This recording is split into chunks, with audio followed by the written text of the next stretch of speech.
while. Peluru aman, peluru. Udah bang. Oke, gas, siap ya. Ini kita musuhnya literally tinggal 2. Tinggal 2, masa kita berempat kalah sama 2 orang ya? Logika aja. Logika juara coba. Coba kalian ngerti logika juara enggak? Ngerti enggak? Coba gue tanya. Ngerti. Oke. 4 kurang 2 berapa? 2. Betul. Nggak mungkin dong 4 orang kalah sama 2 orang. Bener kan? Logika juara gitu, guys. Benar. Ya. Oke, sekarang katakan aku akan boya hari ini yang keras, yang pedas. Ayo. Aku akan boya kali ini. Oke, nice. Let's go. Let's do it.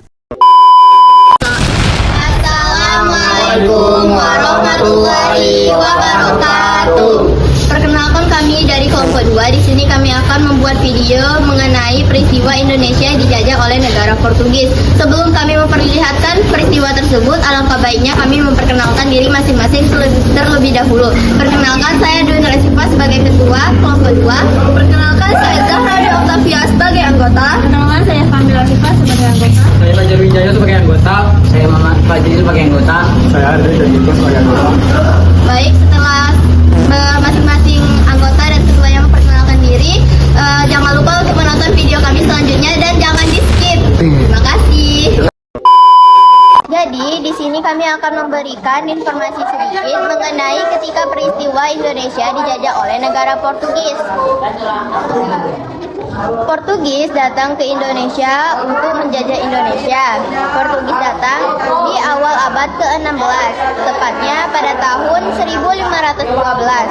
Portugis mendarat di Maluku, tepatnya di Ternate, yang dipimpin oleh Afonso de Albuquerque. Portugis datang ke Indonesia dengan tujuan mencari rempah-rempah yang ada di Indonesia karena keragaman alam yang melimpah di Indonesia. Selain itu juga Portugis menjajah Indonesia karena kelayaan atau kekuasaan yang dimiliki Indonesia dan sekaligus menyebarkan agama Kristen dan Katolik. Dan pada akhirnya Portugis berhasil pergi dari Indonesia ketika tahun 1596. Tepatnya Portugis menjajah Indonesia selama 86 tahun.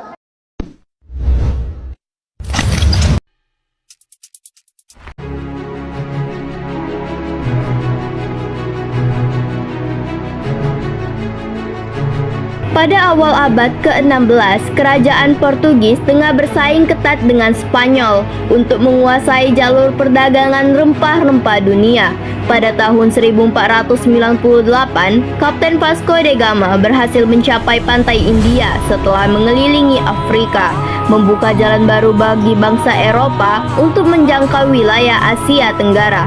Namun, bukan Vasco da Gama yang pertama kali menginjakan kaki di tanah yang kini disebut Indonesia. Pada tahun 1511, Gubernur Jenderal Portugis di India, Afonso de Albuquerque, berhasil menaklukkan Malaka, pelabuhan penting yang menjadi gerbang masuk ke Nusantara. Dari sinilah kapal-kapal Portugis mulai menjelajahi pulau-pulau di sekitarnya dalam pencarian rempah-rempah seperti lada, pala, dan cengkih yang sangat dicari di Eropa. Pada tahun 1512, ekspedisi yang dipimpin oleh Francisco Serrao tiba di pantai utara Sumatera, tepatnya di kawasan Pedir, dekat Aceh saat ini.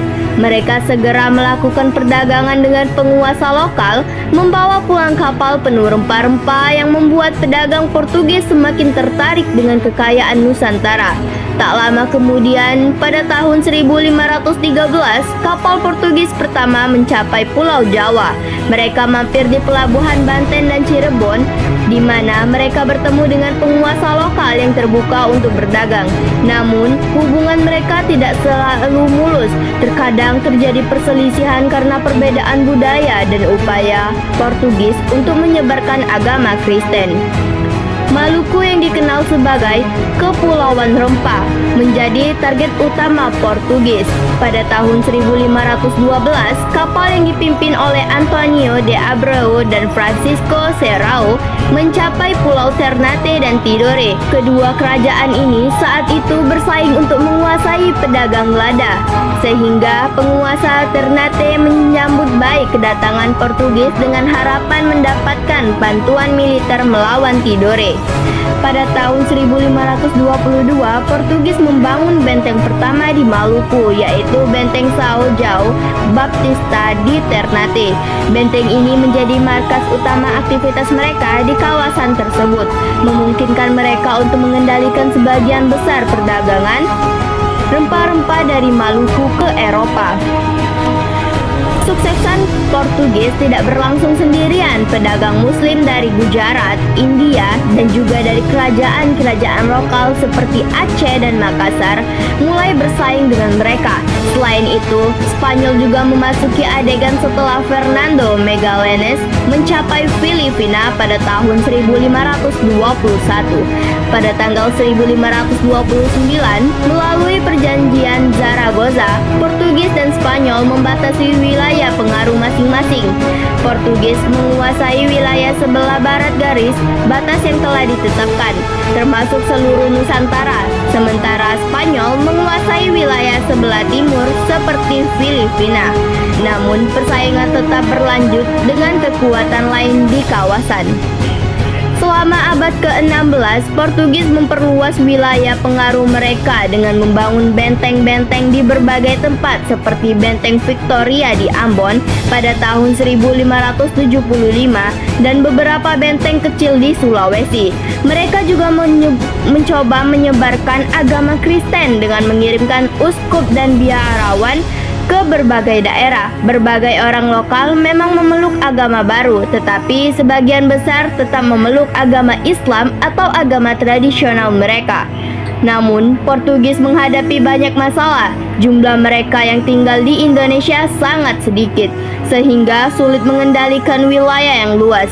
Selain itu, sistem perdagangan wilayah yang cenderung monopoli membuat banyak penguasa lokal dan pedagang lain tidak puas.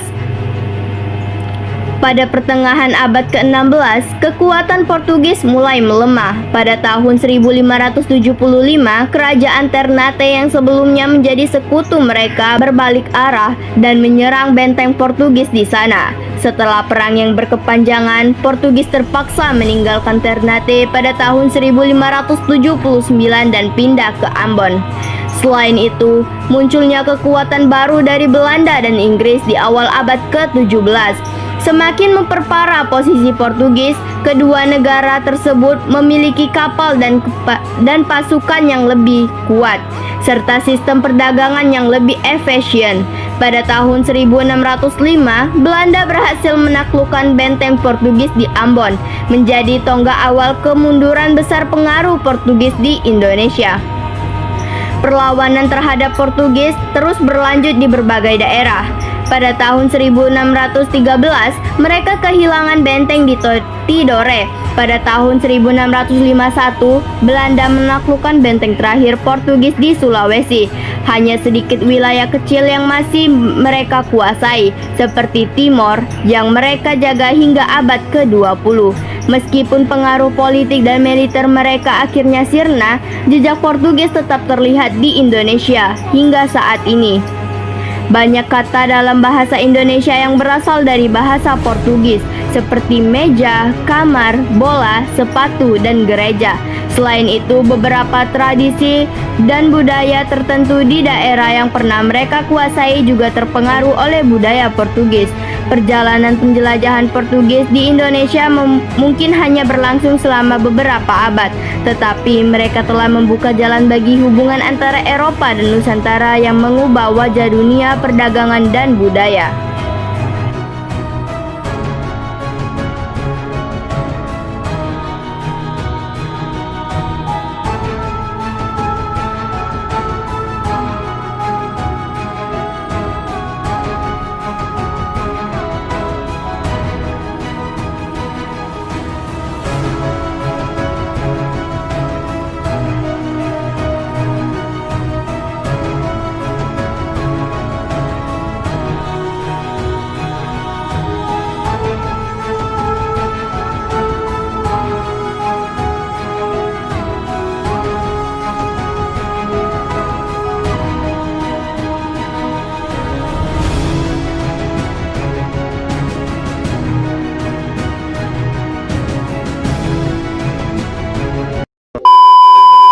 Terima kasih buat teman-teman yang sudah menonton video kami. Semoga video kami bermanfaat bagi teman-teman semua. Sebelum mengakhiri video kali ini, sebaiknya kami mengucapkan salam terlebih dahulu.